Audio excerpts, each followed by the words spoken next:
нашите песен. Благодарим Ти, Господи, за този свят ден, Господи. Благодарим Ти за тази вечер, че ни даваш отново възможност, Татко мой, да слушаме Божието Слово, да размишляваме, да хвалиме, да издигаме святото име. Ти си Бог велик, Бог мощен. За Теб няма невъзможни неща, Господи Боже мой. Нека, Господи Боже мой, да благослови всеки един брат, сестра, които са в групата ни, Господи. Пастора най-вече, Господи, да бъде благословено, светено, чистен, Твоята пресвята да кръв, Господи Боже мой. И ние вярваме и се молим, Господи, в Твоето свято име, че направиш чудо с него, Господи, както и с цветето от Татко нашия бесен. Благодарим Ти, благодарим Ти. Винаги ще има благодарност към нашия Бог, Спасител, Освободител и Изцелител. Ти си нашата сила, Ти си нашата камера, Господи Боже мой. О, Сакамонто, благодарим Ти, Боже. Благодарим Ти тази вечер, Господи Боже мой. Благословени, осветени, очистени, Господи. Нека, Господи Боже, да приемем това Божие Слово, Господи, да го приемем, Господи, да бъдем не само слушатели, но изпълнители на Божието Слово. Така ще имаме добър успех, Господи Боже. Благодарим Ти, небесни Боже мой. Благослови, брати и сестри, така. Благослови, Господи, всяка една душичка, Господи, тези, които пътуват сега, Господи, кой иска каквото превозно средство да бъде, да се прибере жив и здрав дома, Господи Боже мой. Брати и сестри, молим се за тях, които са болни, които не вървят, не виждат, не чуват. Ти можеш да направиш чудо в живота на всеки един, Господи, да освободиш всяко едно тяло, Господи, а ние да хвалим и да дигаме святото име. Благослови ни сега и с нас остане. Брат Петко, опять да бъдете, още една върта, така са болен. Няма време да бъдете. Велики Боже, Всемогъщи Татко, ние сме Ти благодарни, Боже, отново да тази възможност и привилегия, Боже, която Ти ни даваш, да бъдем изправени, Боже, пред Твоите святни музеи. Господи, благодарим Ти, че Ти си Бог. Вчера, днес и до век. Какво искам да кажа, Господи, Тебе, че Ти, както беше на времето сега и сега си. Днес ще един, Господи, вярваме, знаем и искаме да чуем този вик, който Ти викаш: елате всички отрудени, обременени. Ето, Господи, ние идваме такива, каквито сме пред Тебе. Ние идваме отрудени и обременени. И Ти казваш, Господи, аз ще ви успокоя, аз ще дам моето време. Боже, ние си Ти благодарни за това, Боже, че Ти си насреща, Ти не чакваш. И, Господи, и в Тебе, Боже, намираме мирът. Боже, благодарим, че прости ни, Господи, когато в семейството ни, в живота ни имаше хаос. Защо? Защото нямаше го Твоят Божествен мир, но казва, когато вярваме, че когато имаме Твоят мир, о, всяка една болест, о, всяка една немощ, о, всяко едно страдание, о, всяко едно бъркане в живота, то не напуска. Всяка една демонична стрела, всяка една лукава съвест, слава Богу, Господи. Тя изчезва, тя се махва, тя не се появява, защото Исус Христос е на центъра. Но това, Господи, ние сме Ти благодарни. Както Ти си вляза и казва мир вам, вярвам, че в този момент присъстваш чрез духа си, казваш мир вам, на нас, Господи, и казваш, че Твоето Слово казва: моят мир ви давам. И ние Ти благодари, Господи, за Твоят мир. Но Твоят мир, Господи, стоя тази вечер, Твоят мир да почива върху всяко едно семейство. Защото, Господи, наистина всеки душа са трудности и времена пред Тебе. Но Твоят мир, Господи, тази вечер, Боже, да почива върху моите брати и сестри. И наистина и когато дойде върху тях, върху всеки един, до момчането, до внучето, до внучката, до най-малки в Дома Божия, нека Твоя мир да почуе това. И това, Господи, гледаме как проблема ще се вдигне и ще се отпрахне и ще бъде хвален, както да бъде хвален в морските дълбочини. Боже, благодарим Ти, Татко Небесни. Дай ни едно, казва тази вечер, никогаш да не роптаем. До всяка една трудност, всяки един проблем да приемем с благодарност, защото знаем, че Ти си Бог от века и до века. Ти си Бог, който искаш да изработиш спасението ни, ние да Те следим с страх и трепет пред Те. Благослови ни, Боже, делата ни, дарвайте ни, Господи, когато се вложи във всеки един от нас. Тази вечер Ти моля, Господи, от Твоя дял, от Духа Ти, Господи, благослови на всеки един по-отделно дарата, който ти си положи, татко небесен. Да, Господи Боже. Боже, благодарим ти за слугите, Господи, благодарим ти за слугата, пастор Фахри. Боже, ние го издигаме нашия брат. Боже, ние го почитаме, ние го благославяме в името на Исус Христос и го предаваме в Твоите ръце. Вземи го в Твоите ръце, Боже, святи, и ти говори чрез него, Боже. Молим ти, Боже, за помощта ти да дойде от Твоето лице към неговото семейство. Моля ти, Боже, най-вече за него, Боже. Боже, ти знаеш състоянието му, знаеш живота му. Да помени, че живота му е, Боже, към Тебе.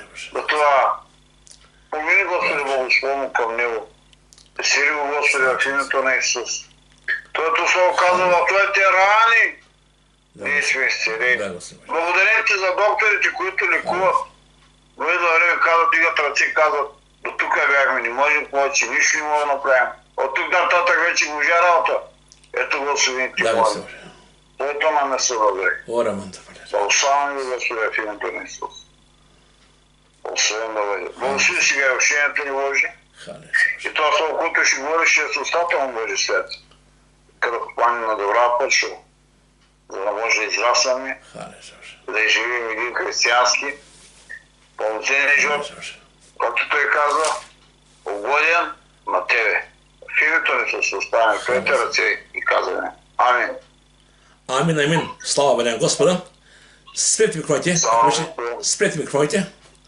Слава на Бога. Днеска темата, в която ще разсъждаваме от Божието Слово, темата е: няма значение къде си бил и какво си правил. Има значение това, което избираш днес и сега. Ще повторя веднъж. Няма значение къде си бил, какво си правил. Има значение това, което избираш днес и сега. Ще прочета два стиха от 1 Петрова 4 глава, после в Евангелията, няколко случаи да дойдем от там. Апостол Петър казва така, 1 Петрова 4 глава: защото доволно е миналото време, когато сте живели така както желаят да живеете личните си, като се прекаля в нечистоти, в страсти ви на пиеса, пирование, напиване и образни недослужение. Бог казва, доволно е миналото време. Той го забравя и го остава. И вече пред човека стои дилемата как да продължи живота си. Защото вижте, много често има хора, които канят Христос, покаяват се и слушат техния живот, а те продължават да карат пак по старите пътеки. С старите грехове, старите приятели, иначе ходят на църква и табелата християнин. Това е заблуда, разберете ме. Йоан каза, Матея 3:8 стих: пренасяйте плодове достойни на покаянието. Покаянието не е само дума, покаянието е нов живот, променен живот. И тук Петър каза така в този стих: да живеете през останалото в цялото време, не вече по човешки страсти, а по Божията воля. Или времето, когато приемем Христос, вече започваме нов живот. Това е важно, че казва, защото има много хора правят грешките. Приемат Христос с вяра, покаяват се и също време продължават да ходят по старите пътеки, да вършат старите грехове, да ходят старите компании и преди неделя на църква, през седмицата стари човек. Това е една голяма заблуда. Сега, може да кажем един въпрос. Какво е отношението ти към Христос, щом прекача правила твоя живот? Това е истината. Какво става с тебе? Това ние да само така едва не да поканим и кажем, че сме спасени християни и край вече си продължаваме нашего. И тръгваме пак по наши пътища и да дърпаме Господ след нас, като каруса. Не. И се каза, търсете първо Него царство, Неговата правда, всичко останало ще си прибави. Или сега думам, Господ трябва да бъде на първия място живота на християна, на първо място. Много чата, които ние разбираме в този свят, Бог ги знае. Той е пътят, истината и живота. Той знае през който трябва да преминеш. И как да стигнеш до небето. Той сам да говори нататък. И той знае пътят и той е този, който може да заведе на правилното място. Така че, от нас иска да оставим в неговите ръце. И човек трябва да се самоосъжда. Да каже, аз съм бил и къде си много лоши неща съм правил. Да, всеки е бил там, някъде където той свят е бил без Господа. Вършил много грехове. Но, когато приемеш Господа, вече внимавай как живееш. Защото Словото Божие казвам, не всеки, който казва Господи, Господи, ще влие Божие царство, а който върши волята на Отца ми ка Исус. И после казвам, те ще кажат, ние в който правихме много работи, алабала, правихме такива работи, велики дела правихме, пророкувахме, така, махнете се от мен, вие, които върши беззаконие. Няма как човек да остане в греховете си и да мисли, че ще бъде в небето. Откровение 20-27 така, и в него не ще влезе нищо нечисто. И сега, днес ще се разгледам точно от този въпрос. Какво правим ние, когато Исус прекачи прави нашия дом, нашия живот? Той идва, да, той е верен. Покаяваме се, приемаме го и той идва в нас. Вижте, много често цитираме ние си от Откровение 3:20, там от нас една църква, но не често цитираме и за нас. Словото Божие казва така: ето стоя на вратата да я хлопам. С сърцето. Ако някой чуе гласа ми и отвори вратата, ще вляза, ще учение с него, с мене. Сега дума, Господ продължава да чука и днес. Да кани хората. Исаия 55 казва така: търсете Господа, докато може да намерите, призвавайте го, докато е близо. Сега въпросът е добре. Той чука, той хлопа, ние го чуваме, приемаме го. Обаче, какво става татата? В Евреи 3:50 казва така: ако днес чуете гласа ми, не закоревайте сърцата си. Значи трябва да има вече реална промяна в нашия живот. Не се правим, че не го чуваме, а напротив, да бъдем внимателни, когато той не говори.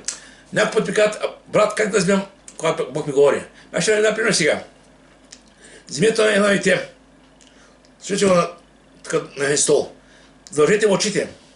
Нека да имат 20 човека, 20 жени покрай него. И всяко да му каже по-отделно името му. То, както е родишка, това е моята майка. Това е моя баща. Той познава гласа на своя родител. Християнина трябва да се научи да познава гласа на своя небесен отец. Трябва да се научи. Защото вижте, с този свят гласове много. Има дяволи, има азът, има и много неща, които са в този свят. Има доброжелатели, има и хора, които гледат несира. Ние трябва да се учим да следваме Господа.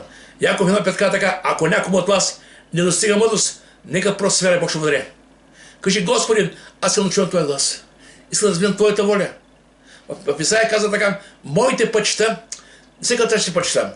Моите помисли, всеки да ще помисли. А Еремия казва, Еремия 2:13 казва така: аз знае мисли, които мисли за вас. Мисли за добро, а не за зло, да една бъдеща надежда. Така не, че Бог има промисли за нас. Бог има път за нас. Не може да се лутаме в този свят, да ходим насама там, като все да блаждаем. Вече имаме нашия Господ Христос. И винаги се свяра в Господа, отивам при Него. Сега, ще дам няколко примера Словото Божие, да им какво прави определени хора, които приеха Господа и как постъпиха спрямо Него сега. Първо. Първият пример, Лука 10 глава. Когато се обикаляше села и градове, Слово казва така: и като вървяха по пътя, той влезе в едно село и някой си жена на име Марта го приела дома си. Виждаме сега така: Марта и Мария, две сестри. Марта прие, извика Христос от дома си. Това е много добре. Сега обаче какво направи сега? Тя имаше сестра, наречена Мария. В къща имаше още една жена. Мария, това е сестра. И сега нека бъдем двете, изскате в двора, в къща, кой как подходи към Христос. Марта беше инициатива да беше около Марта. А Марта, тя имаше сестра Мария, която седна при на Господа и слуша Словото ме. Мария седна при Господа и слуша Словото. А Марта какво беше? А Марта, къде слуша с много шетане, пристъпи и рече: Господи, не ти ли грижи, че сестра ми остави сама да шетам? Кажи и проче да им помогне. Чакай. Сестрата не е мързелива. Сестрата после момента и направи свой избор.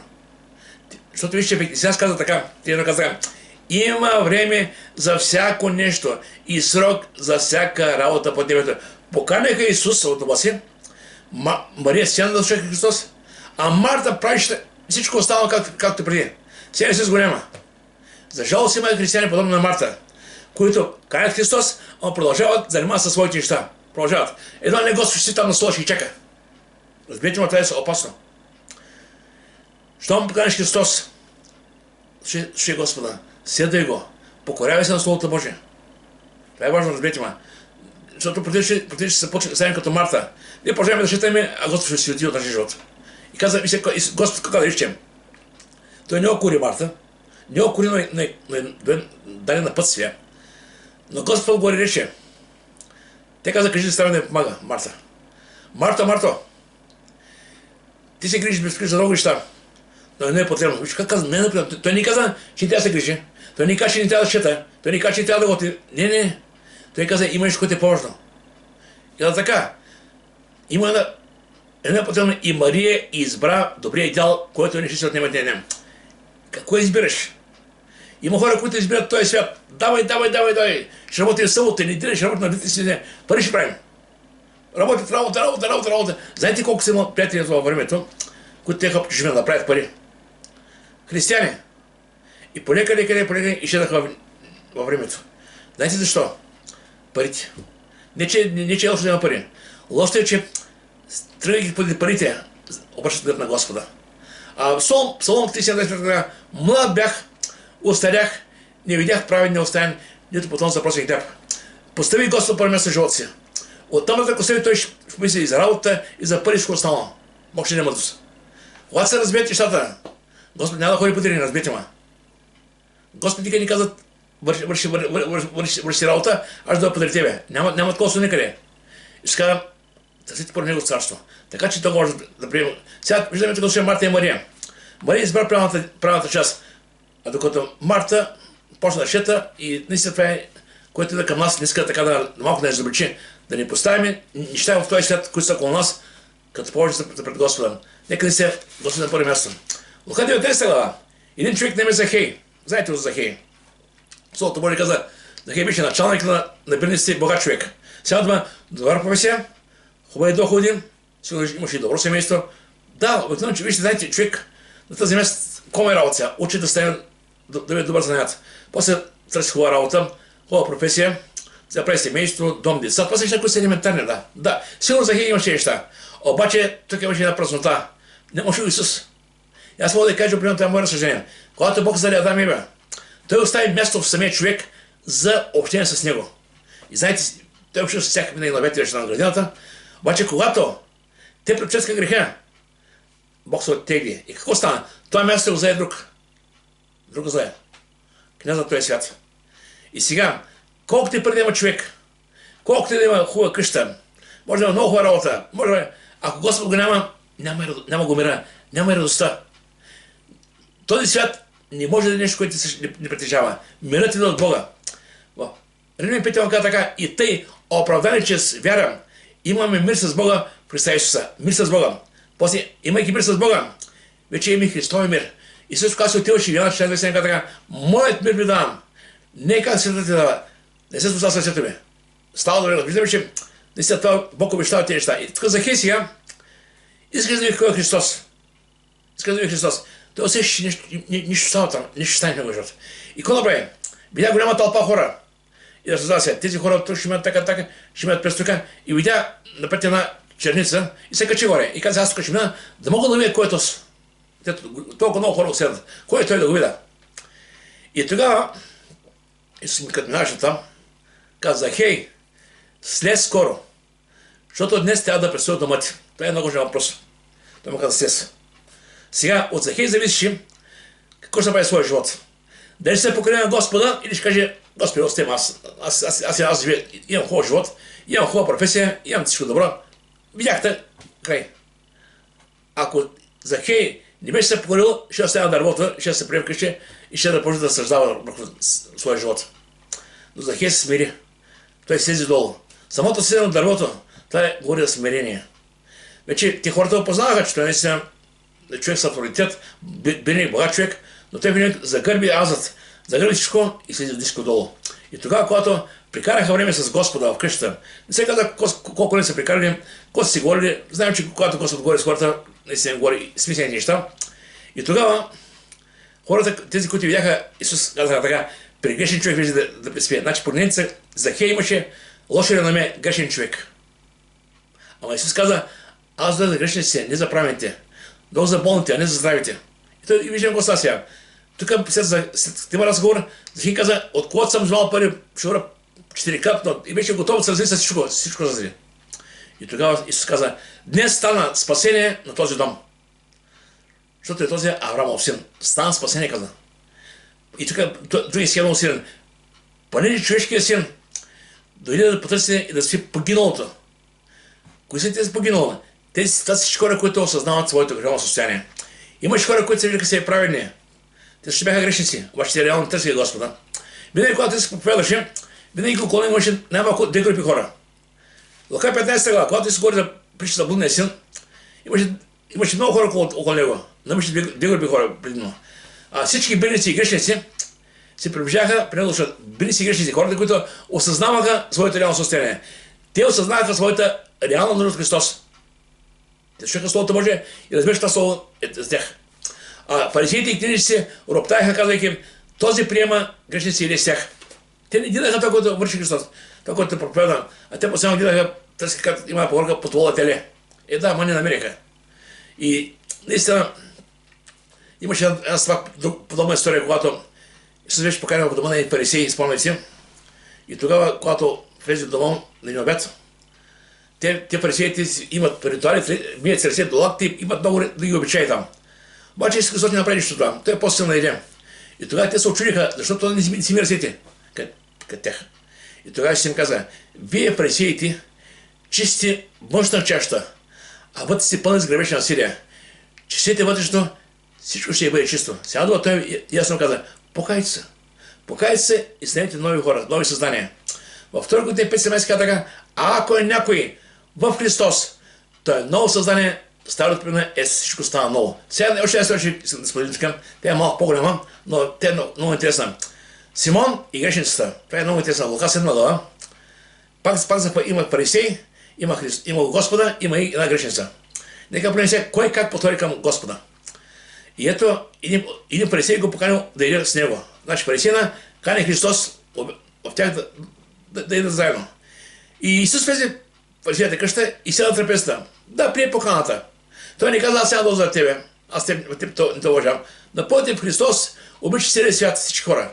И който покани отиде при него. И фарисеи, и книжници, и сиромаси, и бедни, всякакви бяха, които караха Господа. И сега, в къщата си на трапезата, представете си, Симон, с него там други фарисеи, много така начени хора, и Христос стои там. И там влезе една жена.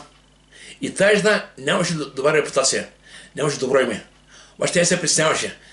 Не може да кажат хората, важно е да каже Господ. Тя беше при него. И Словото Божие каза така, и ето една жена от града, която беше грешница. Си го представя много работи, грешница. Значи нямаше добра репутация, нямаше реноме. Хората знаеха, че не е добра жена. Поради живота, който живееш. Обаче тя разбра, че седи на трапезата в фарисеевата къща и донесе алабастър съд с миро. Значи ти беше готова с миро да даде при Господа да покаже своето уважение почти към него. И хора, прави слушайте. И като застана Исус заля пред нозете му и плачеше, това е покаяние. Тя разбираше пред кого седим и разбираше коя е тя. И знаеш, че нейният живот не беше добър. И тя реално се каеше пред Господа. И очакваше милост от Господа. И плачеше. Почна да облива нозете му с сълзи и да ги изтрива с косата си на главата си. И целуваше към нозете му и маеше ги с мирото. Виждаме какво става, каква картина. Тая жена се беше потопила единствено, поглед беше в сцена на Господа. Там и просеше милост. И сега, фарисеина, Симон, като видя тази ситуация, той се усъмни в Господа. Виж какво сега.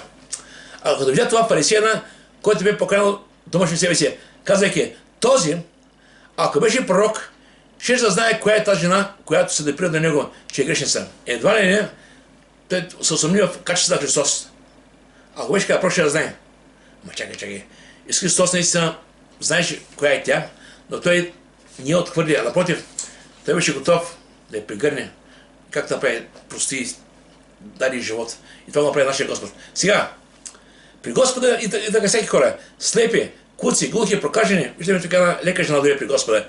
Но искам да кажа, че имаше още една стара Никодим, който пак дойде при Господа, и той също имаше своите проблеми. Каза, ако си учител, кажи ми какво става си, почна да разпитаме. И той скомо каза, ако човек не се роди от вода и дух, няма да види Божичарство.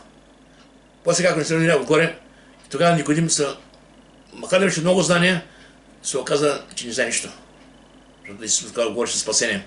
И сега, именно тези хора, фарисеите книжници, те тогава проповядаха, говориха.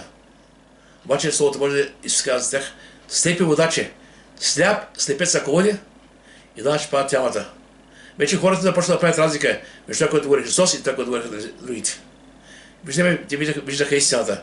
И Исус каза, ще познаете истината и истината ще я направи свободния. Слава да бъде на Господа. Сега нека да говорим отново към историята. Сега, Лука 15 глава, 1-2 стих, когато се проповядаше за блудния син, имаше две групи хора, казахме. Били си грешници, фарисеите книжници. И се радваха, другите охоряваха Господа. Що ви към тези неща? Важно е истинско покаяние, разберете ме. Днеска много хора идват при Господа, но остават, как да кажа, с едно знание за Бога. Няма реална промяна. Няма посвещение. Той е дошъл при Господа, харесал му е пастора, слушал Словото Божие и се впечатлява това, което наистина Господ е направил, обаче само до толкова. Вижте Словото Божие казва, притча 20 така, който крие престъплението си, няма да успее, а който изповяда и остави, ще намери милост. Виждаме колко ясно каза. Сега човек може да крие живота си от другите хора, обаче пред Бога всичко е открито. Ти вместо се крием от хората и от Бога, по-добре изповядай греха пред Господа си. Изповядай слабостта си. Изповядай това, което не е мъчно трудно. Кажи, Господи, това е моята слабост. Помогни ме. И когато не си седаш при Господа, Бог ще помогне. В притче, Римляни 10 казва така, който призове името Господа ще е спасен. Който първо призове. Значи, това призове не само така да кажеш, Господи, да има вече променен живот, променен обхода. Сега, отношението на Симон към Исус Христос. Виждаме религията. Симон осъжда тази жена. Но Исус Христос дойде и показа милост. В Йоанна 1:17 казва така, закона беше дан чрез Моисей, а благодата и се дох чрез Христос. Сега помните една жена, която беше прелюбодейка. Бяха уловили в Йоанна 8 глава. Само като ще кажем. Бяха уловили в прелюбодейството и загаряха при Христос и казаха, според закона тя да люби с камъни. Моисей така казал. Да така беше зарядят. Ти какво ще кажеш? Той тогава седна и пише на земята нещо. Пак го питат, кажи, кой ще каже, Господи? И той каза така, добре бе, що питате? Който от вас няма грях, нека пръв да бъде камък върху нея. А не сега, какво става? Това пак беше от закона. Защото те, които са хванали при обекта, първият път камък, така пише в втор законе. Обаче никой не успя да види живота си чист. Почнаха от най-сред най-малите си поснаха и се отидаха. Тогава Господ каза, жено, никой не те осъжда. И така, никой, Господи. И Господ каза, и аз не те осъждам. Тая е благодата. Но виждате, после какво става сега. Иди си и не се грешавай вече. Виждаме, значи, полката, коя е. Да, била си такава, когато си била. Ти се знаеш, и аз се знам. Но вече аз се прощавам. Искам да почне нов живот. Това е много важно. Сега, тук Исус говори за притчата за двамата длъжници, каза така. Исус в отговор му рече. Исус му каза сега този Симон, който мислеше наистина, че съмняваше в лоялността на Христос. Той му каза така, Симоне, имам нещо да ти кажа. А той рече, очи ли кажи? Някой заемодавец имаше двама длъжници. Единият дължеше 500 динара, а другият 50. И понеже нямаше с какво да му платят, той прости на двамата. И тъй, кой от тях ще се обикне повече? В отговор Симон рече, мисля, че он комуто е простено повече, а той му рече, право си отсъдил. Сега, Симон и грешницата. Грешницата с нашия грешница. Те разбираше, Симон беше светски като правилен. Ама Симон и той беше грешник. Макар да е светски като грешник, тази притча каза за него и за жената. Тая жена осъзнаваше грешница, дойде като грешница и беше оправдана. А Симон беше грешник, но не осъзнаваше и не се покая. Какво искам да кажа? Понякога хората виждат себе си праведни. Бъдат с много хора, които казват, аз съм добър човек, имам семейство, нямам си децата, работя, не лъжа, не краде, не пребедейства, не правя нищо лошо. Да, това са добри неща. Но тези неща не са достатъчно добри в небето. И сега казва така, вашите правилни дела са като мръсна дива пред него. Необходимо е истинско покаяние. Сега, и двамата се нуждаеха еднакво от Господ Христос. И Симон, и грешницата. Ама грешницата се възползва. Тя падна, се покая. Симон греши отстрани. Нищо не получи, защото не потърси Господ с покаяние. Вижте, Бог е милостив. Псалом 103 казва така. Милостив е Господ. Дълго търпелив, много милостив. И казва така. Не е постъпил знам според греховете ни. Нито е въздал на нас според законите. Греховете какво значи? Заплатата на греха кой беше? Смърт. Ако ние живеем в грех и не се покаяваме, и не ще получим заплата на греха си. Но, когато се покаяваме пред Господа, Исус каза, греховете и беззаконията няма помня за винаги. И каза така, защото колкото е висока небето от земята, толкова е голяма милостта му към уния, които не му се боят. Колкото стои изток от запад, толкова е далече от нас престъпленията ни. Както баща живее чадата си, така Господ чаите уния, които не се боят, защото той е познал нашия став. Помни, че ние сме пръст. Слава да бъде на Господа. И сега, искам още малко да продължа от тази история. И тук сега Исус Христос, кой каза вече на жена? Тя дойде при Господа И докато разговаряха с Симон, изведнъж тази жена беше там, стоеше пред козете му. И какво ставаше сега? Исус кой каза? И като се обърне към жената, рече на Симон, виждаш ли тази жена? Влязва вкъщи ти и ти вода на нозете ми не даде. А тя сълзи, обля нозете ми и с косата си ги изтри. Ти силовка не ми даде. А тя откак е влязла, като съм влязла, не е престанала да целува нозете ми. Ти с масло не помаза главата ми, а тя с миро помаза нозете ми. Сега ти казвам, прощавайте се много грехове, защото тя обикна много. А комуто малко се прощава, той малко обича. И рече, прощават си греховете. Виждаме милост. Милост. И тия, които седяха с него, на трапезите започнаха да казват помежду си, кой е този, който грехове прощава? Ами, това е Господ. И тогава ще каза, и рече жената, твоята вера те спаси, иди с мир. Слава да бъде на Господ. Сега, значи, единственото, което може да прощава и да спасява, това не е човека, това е Господ. Сега понякога хората отиват и си казват своите грехове пред някой друг човек, чака да му прости греховете. Не. Човек на човека може да човека, но не може да прощава грехове. Единствено, този, който прощава греховете, това е нашия Господ. Вижте, в Лука, беше тогава, когато Исус Мария възкъсна, той се яви на своите апостоли. И той им каза така. И рече, така е писано. Христос трябва да пострада и да възкъсне от смъртите на третия ден. И че трябва да се проповяда в Неговото име покаяние и прощение на греховете, като започнат Иерусалим, всички народи. Така покаяние и прощение на греховете в името на Христос. В деня 4 глава 20 стих, Петър и Йоан, когато почнаха да проповядат, Петър ще проповядаше, имаше един кут човек там пред храма. И тогава Петър, той чакаше да имат пари. И Петър каза, злато се рова сяма, кой ти на това ти дам, стани и ходи. И той стана да ходи. И всички се очудиха, какво става. Питаха Петър, в чем ми правиш тези неща? И тогава Петър каза, и няма друго име дадено между човеците чрез където сте спасен. Това е единственото името на нашия Христос. И в Словото Божие казва, че чрез Христос, значи чрез кръвта Христа, всеки, разберете ме, всеки има своя достъп до Бога. Всеки. Въпросът е човек трябва да осъзнава своето състояние, да поиска прошка, да се помоли и Бог е този, който ще го приеме. Словото Божие казва, елате при мен, от трудно време ще успокоя. Елате при мен. Така че сега, Словото Божие казва така, а сега в Христа Исуса, вие, които някога сте ми далеч, сте поставени близо чрез кръвта Христа. Чрез кръвта Христа и евреи, езичници, всички имат своя достъп до небето. Слава да бъде на Господа. И сега, някой ще какво става с греховете ни? Ще какво става? Идвайки при Господа, Бог не прощава греховете, умива на кръвта си, евреи 10 месеца така, и греховете, и беззаконията ви няма да помня за винаги. Интересна работа, Бог избира да не помни греховете, да ги забрави. Бог не може да помня. Не му трябват. Той ги прощава, очиста ги и ги забравя. Иска и да ги забравим, разбирате ме. Лошо е, когато човек каза, аз не мога си, аз цяло се правя това нещо, не мога да се оставя. Виж, ако знаеш ли, има някакъв грях, който може да ти коса вечността. Струва ли си, кажете ми. По-скоро искай сила от Господа, да може да преодолиш слабост, порок, грях, който би те да отдалечи от Господа, разбирате ме. Това е опасно. Грехът трябва да бъде изповядан и изоставен. Това е истината. Сега, действията на тази жена показват истинската й вяра. Осъзнаване, което води към покаяние. Тя осъзнаваше, че той е Господ, осъзнаваше, че тя е грешница. Падна без да пресява хората. Плака, помаза го там и каза, Господи, това съм аз. Така че никой от нас не трябва да срамува, идвайки при Господа за това, който е бил. Да, такива сме били, но Господ приема и направи в нас ново създание. И сега, има хора, които осъзнават, че са грешници, но страхуват да от при Бога. Това е една другата крайност. Сега има голяма хора, които казват, не може да се фари. Аз правя толкова много лоши неща, толкова много лъжи, къда маме хората, църква не за мене. Чакай. Това, че изповядаш това, което вършиш, това е добро. Ти разбираш кой си ти. А Исус дойде, обряза тебе и своите грехове. И това, което вършиш, дай в ръката на Господа.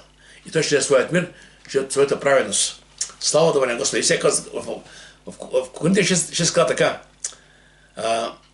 И не знаят, че неправилните няма след Божия царство. Неправилните, тези, които са греховете си. Дей се лъга, нито блудниците, нито идолопоклонниците, нито прелюбодейците, нито малакийците, нито мъжеложците, те деца геовите, там джендър и мендър и всичко така. Нито кръците, нито сребровиците, нито пияниците, нито холителите, нито грабителите. Няма след Божие царство. Няма. И сега има въпросът, добре, ако някой от нас е бил някъде, или сега някой от тези хора искат да бъдат при Бога, какво става? Има ли шанс за тях? Има шанс. Шанс е да приемат Христос, да се покаят и да получат милост. И тук си казва така. И такива бяха някои от вас. И такива, да. Всеки от нас, когато сме греховете си, никой не го е правил. Свърши с много неща. Обаче каза, но вие измихте себе си от такива неща, но се осветихте, но се оправдахте в името на Исуса Христа и в духа нашия Бог. Слава да бъде, Господа. И сега, искам няколко, за конкретни моите, така само няколко полки. Сега, когато е при Христос, да не се представяме от хората. Ще кажа защо. Понякога има хора, които ходят на църква, да се представят, какво ще каза техните познати, техните комши, пазят се да не ги видят и когато някой ги пита, не смеят да кажат къде отиват. Не се представяйте, вижте. Не се представяйте, заявите твърдо, че си Христови. Вижте, ако трябваше някой някой срамува, то по-скоро Христос би срамува от нас, поради нашите грехове. А той е чист свят, той го направи за нас. Не се срамува да кажеш, аз съм християн, аз съм на църква, аз вярвам в Господа. Отивам се помоля на Господа. Не се срамува от това нещо, просто бъде искрен. И Словото Божие казва така, вижте, защото скръпта по Бога докарва спасително покаяние. Понякога човек в скръпта си, Бог използва скръпта, да може човека да даде при себе си. В притчи казва така, притча да изпитва. Теготата смирява човешко сърце. Понякога има теготи в живота ни. Има някои, които са тежки, са настроени, обаче тези неща Бог ги използва да нас смири пред себе си. И знаете, за Бога, аз съм много пъти, за Бога не е толкова как ще преминеш. За Бога може да бъдеш там в небето, разберете ме. Много път се казвам, не може да прескочи при на, може да е къде ще пресилна. Може да тази човек да живее много хубав живот, обаче ако така отиде пада, каква е пайдата? В притчи, 16-26 какво казва? Кой ще се ползва, ако твоя си погасна цялата земя, а загубиш живота си? Какво ще даде земя на душата си? Няма нищо да дадеш. Така че е важно наистина да седнем Христос и да няма на Него. Сега, другото, което е важно, е Христос кани всички и приема поканата на всеки. В Словото Божие много се каже, елате при мен, дойдете при мен всички, които са трудени. Всички. Никой не е намъка от благовестието. Христос обряда всички. Той каза, свърши се. Той завърши делото на кръста за всички хора. И сега, много хора, подобна тъжна жена, осъзнават своята греховност, да не могат да променят нищо. Знаете какво става? Тая жена, може много пъти съзнаваш, че не е добра. Това, което върши, не е добро. Хората не уважават, няма добра репутация, няма добра дума за нея. Защото казах грешница.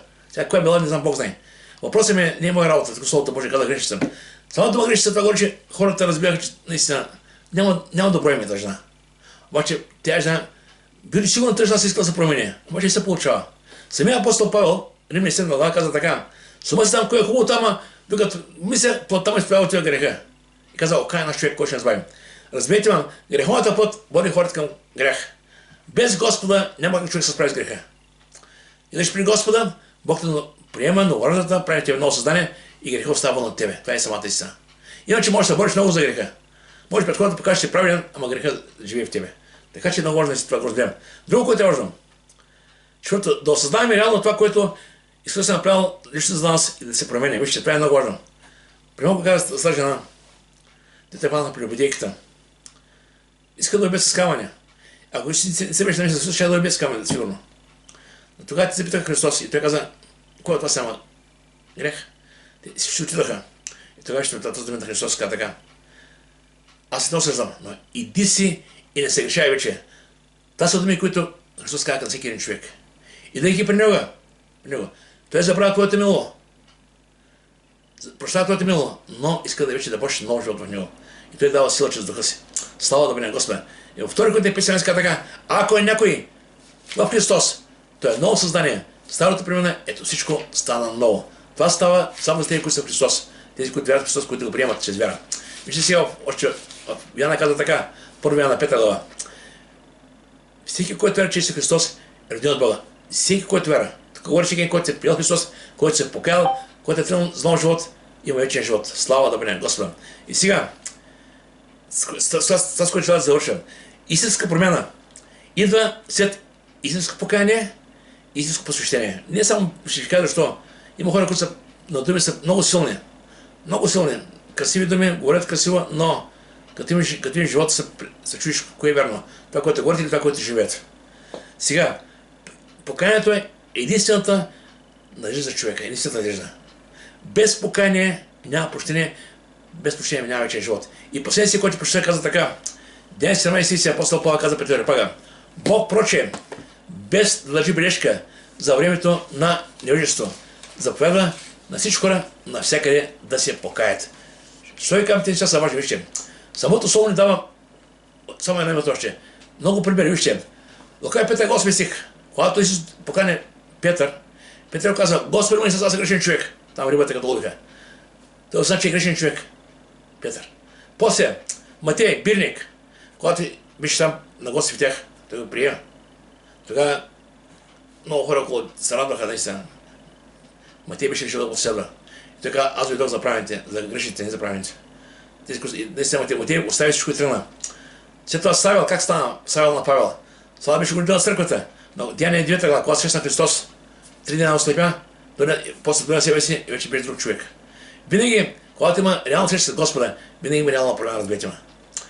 Никодим, на 3 глава, дойде при Господа вечер, но разбра истината и повярвам наистина, Бог съжда ми с Никодим как наистина пак защитава Господа пред Синедриона. И важно за нас, което да стане за се: иди си и не се грешавай вече. И завършва се така с прощавата. Няма че къде си бил и какво си правил. Важно е днес какво избереш и на къде пътуваш. Нека Бог да благослови. Амин.